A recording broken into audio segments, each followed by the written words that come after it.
प्रधानमंत्री नरेंद्र मोदी ने 14 मई ਨੂੰ अपने 3 ਦਿਨਾਂ ਦੀ ਚੀਨ ਯਾਤਰਾ ਉੱਤਰ ਪੱਛਮ ਸ਼ਹਿਰ ਸਿਆਨ ਤੋਂ ਸ਼ੁਰੂ ਕੀਤੀ, ਜੋ ਚੀਨੀ ਰਾਸ਼ਟਰਪਤੀ ਸ਼ੀ ਜਿਨਪਿੰਗ ਦਾ ਜ਼ੱਦੀ ਸ਼ਹਿਰ ਹੈ। इस दौरान दोहां आगुआं विचकार सरहदी मुद्दे समेत आपसी विश्वास ਨੂੰ मजबूत बनाने बारे भी चर्चा हुई। प्रधानमंत्री बनने तो बाद चीन की पहली यात्रा ते गए प्रधानमंत्री नरेंद्र मोदी का चीनी राष्ट्रपति ने प्रोटोकॉल ਨੂੰ तोड़ के पेचिंग तो बाहर किसी विदेशी आगू का निगाह स्वागत किया। जिनपिंग की भारत यात्रा दौरान प्रधानमंत्री मोदी ने भी उन्हां दा स्वागत अहमदाबाद दे विच कीता सी अते चीनी राष्ट्रपति के इस कदम नूं उत्साह वजों देखा जा रहा है। चीन के राष्ट्रपति शी जिनपिंग ने प्रधानमंत्री नरेंद्र मोदी नूं अपने शहर शियान की सैर करवाई। उसी तरह जिवें मोदी ने 9 महीने पहला भारत आए शी नूं अहमदाबाद घुमाया सी। प्रधानमंत्री बनने तो बाद मोदी की यह पहली चीन यात्रा है, पर शी दे नाल उन्हां दी यह तीजी मुलाकात है। वीरवार नूं उन्हां दे दौरे का पहला दिन सी। मोदी के स्वागत दे विच हवाई अड्डे दे विच प्रोग्राम कीते गए।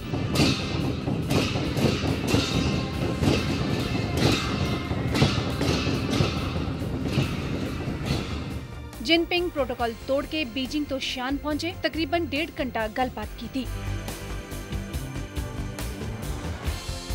मोदी सवेरे 8 बजे टेराकोटा म्यूजियम भी गए।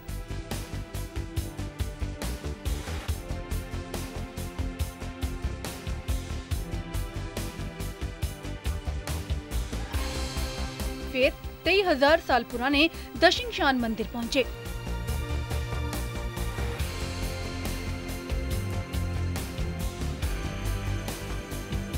इस तो बाद 2000 साल पुराने वाइस गूस पगोड़ा वेखन भी गए, जिथे हेन त्योसांग की भारत यात्रा के संस्करण मिले।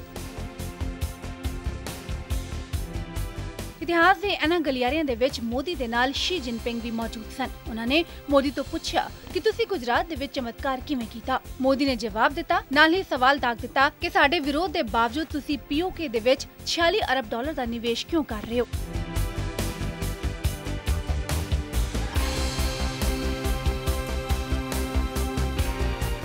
प्रधानमंत्री मोदी ने चाइना विच भी लोकां दे नाल गलबात कीती।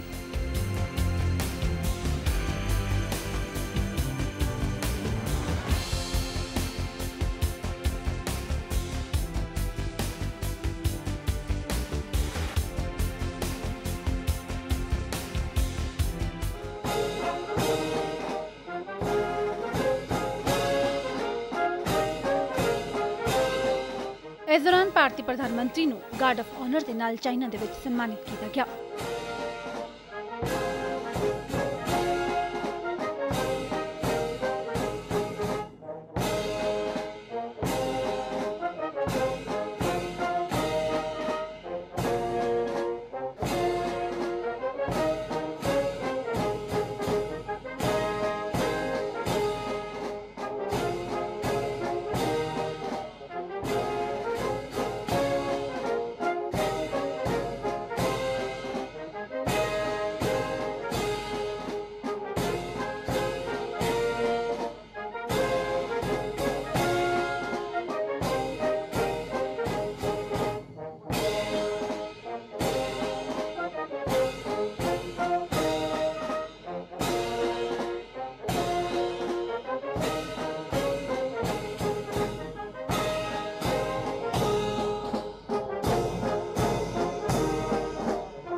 शान विच रंगारंग प्रोग्राम का भी प्रबंध किया गया सी, जिसका भारतीय प्रधानमंत्री ने चाइना के राष्ट्रपति के नाल खूब आनंद मानिया।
ਭਾਰਤ ਤੇ ਚੀਨ ਦੇ ਵਿਚਕਾਰ ਕਈ ਮਹੱਤਵਪੂਰਨ ਮੁੱਦਿਆਂ ਤੇ ਦਸਤਖਤ ਹੋਏ।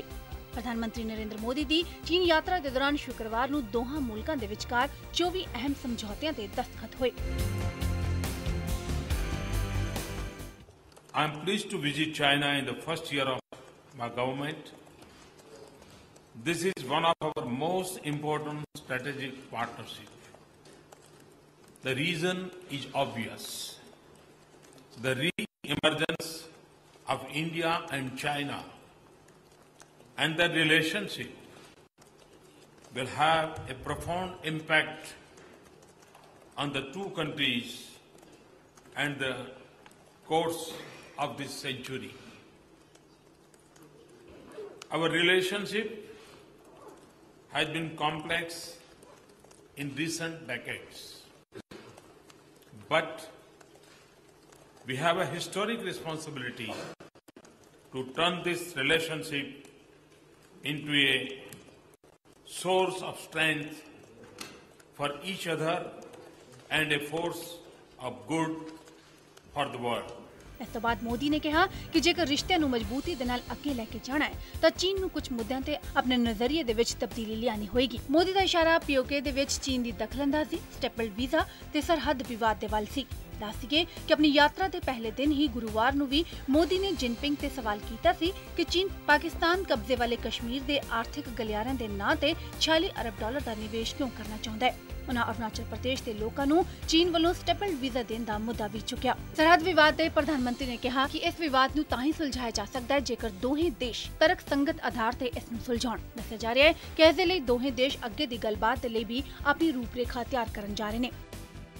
I stress the need for China to reconsider its approach on some of the issues that hold us back from realizing full potential of our partnership.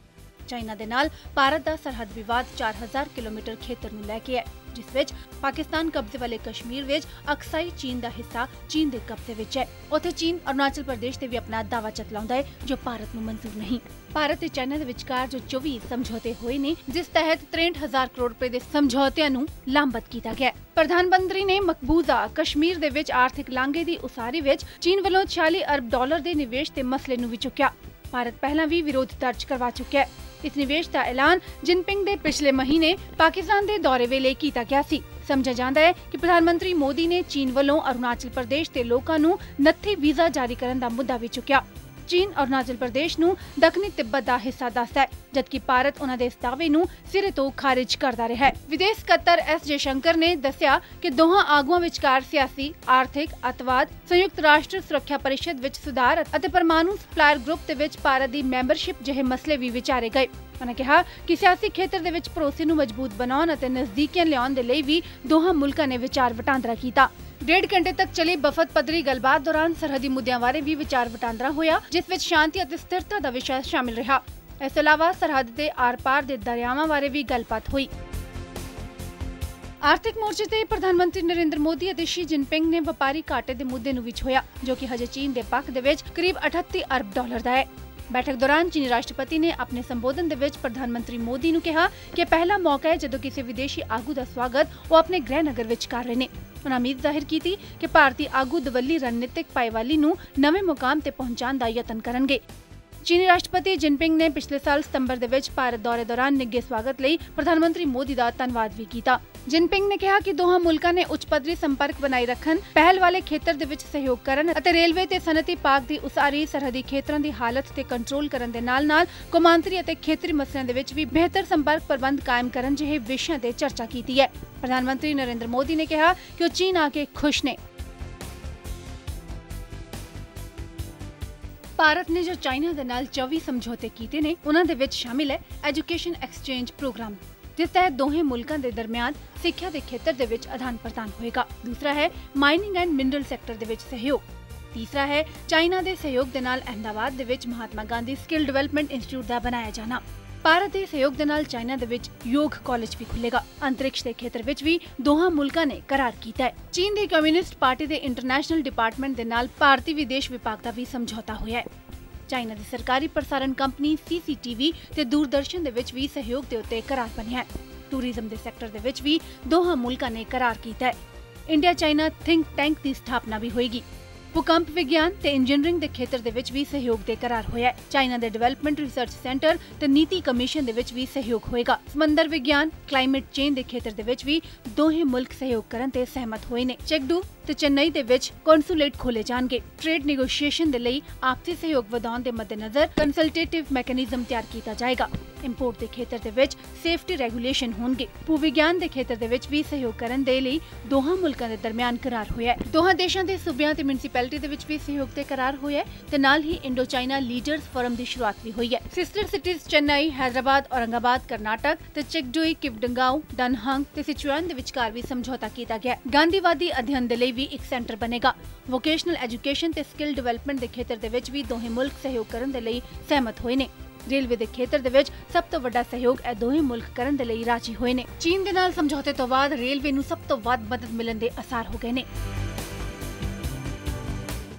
I also reiterated the importance of clarification of line of actual control in this regard. I sought tangible progress on issues relating to visa policy and trans-border rivers. I also discussed some of our regional concerns. We agreed that as we move ahead, we should be sensitive to each other's interests, strengthen mutual trust and confidence.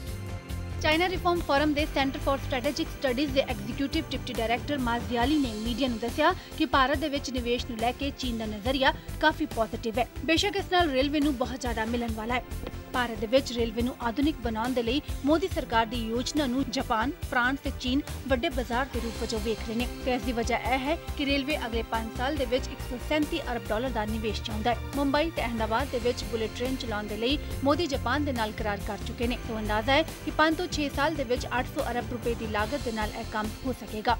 ਪਰ ਚੀਨ ਇਸ ਮਾਮਲੇ ਦੇ ਵਿੱਚ Japan ਤੋਂ ਅੱਗੇ ਨਿਕਲਣਾ ਚਾਹੁੰਦਾ ਹੈ। ਮੋਦੀ ਦੀ ਯਾਤਰਾ ਤੋਂ ਪਹਿਲਾਂ ਪਿਛਲੇ ਹਫ਼ਤੇ ਰੇਲ ਮੰਤਰੀ ਸੁਰੇਸ਼ ਪ੍ਰਭੂ ਨੇ ਮੀਡੀਆ ਨੂੰ ਦੱਸਿਆ ਸੀ ਕਿ ਕਈ ਸਮਝੌਤਿਆਂ ਤੇ ਚੀਨ ਦੇ ਨਾਲ ਗੱਲਬਾਤ ਚੱਲ ਰਹੀ ਹੈ। ਜਾਪਾਨ ਦੀ ਦਿਲਚਸਪੀ ਜਿੱਥੇ ਮੁੰਬਈ ਅਹਿਮਦਾਬਾਦ ਰੂਟ ਤੇ ਹੈ ਤਾਂ ਉੱਥੇ ਚੀਨ ਦਿੱਲੀ ਚੇਨਈ ਦੇ ਵਿੱਚ 2000 ਕਿਲੋਮੀਟਰ ਦੇ ਪ੍ਰਸਤਾਵਿਤ ਹਾਈ ਸਪੀਡ ਕਾਰੀਡੋਰ ਦੇ ਵਿੱਚ ਦਿਲਚਸਪੀ ਦਿੰਦਾ ਹੈ। ਚੀਨ ਇਹ ਵੀ ਚਾਹੁੰਦਾ ਹੈ ਕਿ ਜਦੋਂ ਤੱਕ ਪੂਰੀ ਫਿਜ਼ੀਬਿਲਿਟੀ ਰਿਪੋਰਟ ਤਿਆਰ ਹੋਵੇ ਉਦੋਂ ਤੱਕ ਦਿੱਲੀ ਆਗਰਾ ਰੂਟ ਤੇ ਕੰਮ ਸ਼ੁਰੂ ਕਰ ਦਿੱਤਾ ਜਾਏ। ਇਸ ਕਾਰੀਡੋਰ ਤੇ 2500 ਅਰਬ ਰੁਪਏ ਖਰਚ ਆਣਗੇ। 25 ਅਪ੍ਰੈਲ ਨੂੰ ਚੀਨ ਦੇ ਨੈਸ਼ਨਲ ਰੇਲਵੇ ਬਿਊਰੋ ਦੇ ਵਫਦ ਨੇ ਭਾਰਤ ਦਾ ਦੌਰਾ ਕੀਤਾ ਸੀ।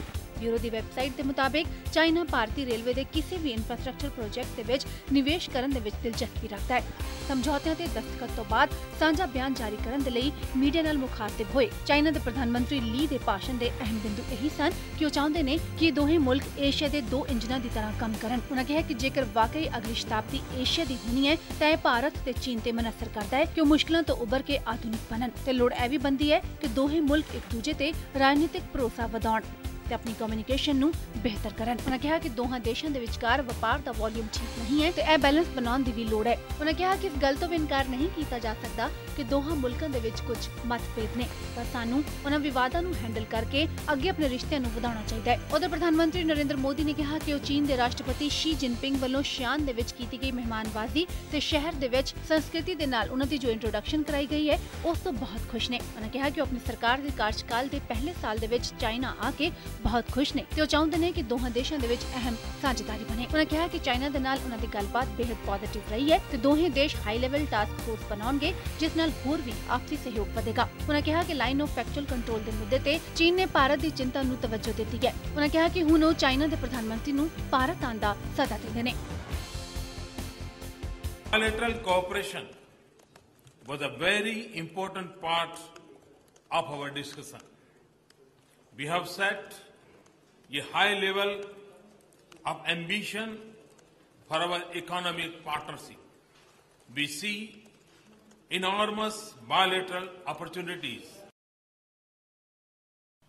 on the commitments from the summit last September.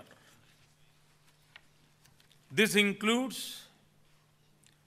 cooperation in the railways, where we have identified specific projects and the 2 Chinese industrial parks in Gujarat and Maharashtra.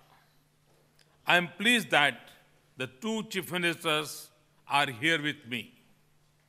Both leaders were very supportive about increased Chinese participation in our Make in India mission and infrastructure sector. ਚੀਨ ਦੌਰੇ ਤੇ ਗਏ ਭਾਰਤੀ ਪ੍ਰਧਾਨ ਮੰਤਰੀ China ਦੇ ਸਾਰੇ ਅਖਬਾਰਾਂ ਦੇ ਵਿੱਚ ਵੀ ਛਾਏ ਰਹੇ। ਜ਼ਿਆਦਾਤਰ ਅਖਬਾਰਾਂ ਨੇ ਪੱਛਮੀ ਦੇਸ਼ਾਂ ਤੇ ਦੋਹਾਂ ਏਸ਼ੀਆਈ ਦੇਸ਼ਾਂ ਦੇ ਵਿੱਚ ਗਲਤਫਹਿਮੀਆਂ ਪੈਦਾ ਕਰਨ ਦਾ ਦੋਸ਼ ਲਗਾਇਆ। ਚੀਨ ਦੀ ਕਮਿਊਨਿਸਟ ਪਾਰਟੀ ਦੇ ਅਖਬਾਰ ਗਲੋਬਲ ਟਾਈਮਸ ਕਹਿੰਦਾ ਹੈ ਕਿ ਭਾਰਤ ਤੇ ਚਾਈਨਾ ਦੇ ਆਪਸੀ ਸੰਬੰਧ ਪੱਛਮੀ ਦੇਸ਼ਾਂ ਨੂੰ ਰਸ ਨਹੀਂ ਆਉਣਗੇ। ਅਖਬਾਰ ਵਿੱਚ ਇਹ ਵੀ ਲਿਖਿਆ ਗਿਆ ਹੈ ਕਿ ਪੱਛਮੀ ਦੇਸ਼ ਨਹੀਂ ਚਾਹੁੰਦੇ ਕਿ ਭਾਰਤ ਤੇ ਚੀਨ ਦੇ ਵਿੱਚ ਸੰਬੰਧ ਸੁਖਾਲੇ ਹੋਣ, ਕਿਉਂਕਿ ਜੇਕਰ ਅਜਿਹਾ ਹੁੰਦਾ ਹੈ ਤਾਂ ਏਸ਼ੀਆ ਦੇ ਭਵਿੱਖ ਨੂੰ ਲੈ ਕੇ ਉਹਨਾਂ ਦੀ ਸੋਚ ਤੋਂ ਉਲਟਾ ਹੋਏਗਾ। ਇਸ ਖੇਤਰ ਦੀ ਉੱਭਰਦੀ ਹੋਈ ਤਾਕਤ ਹੋਣ ਕਰਕੇ ਭਾਰਤ ਤੇ ਚੀਨ ਜੇਕਰ ਦੋਸਤ ਬਣਦੇ ਨੇ ਤਾਂ ਇਸ ਨਾਲ ਪੱਛਮੀ ਦੇਸ਼ਾਂ ਦੇ ਹਿੱਤਾਂ ਤੇ ਗਹਿਰਾ ਅਸਰ ਪਏਗਾ। ਸੋ ਕੁੱਲ ਮਿਲਾ ਕੇ ਚਾਈਨਾ ਦੇ ਵਿੱਚ ਵੀ ਮੋਦੀ ਆਪਣਾ ਰਸੂਖ ਕਾਇਮ ਕਰਨ ਦੇ ਵਿੱਚ ਕਾਮਯਾਬ ਹੋ ਰਹੇ ਨੇ।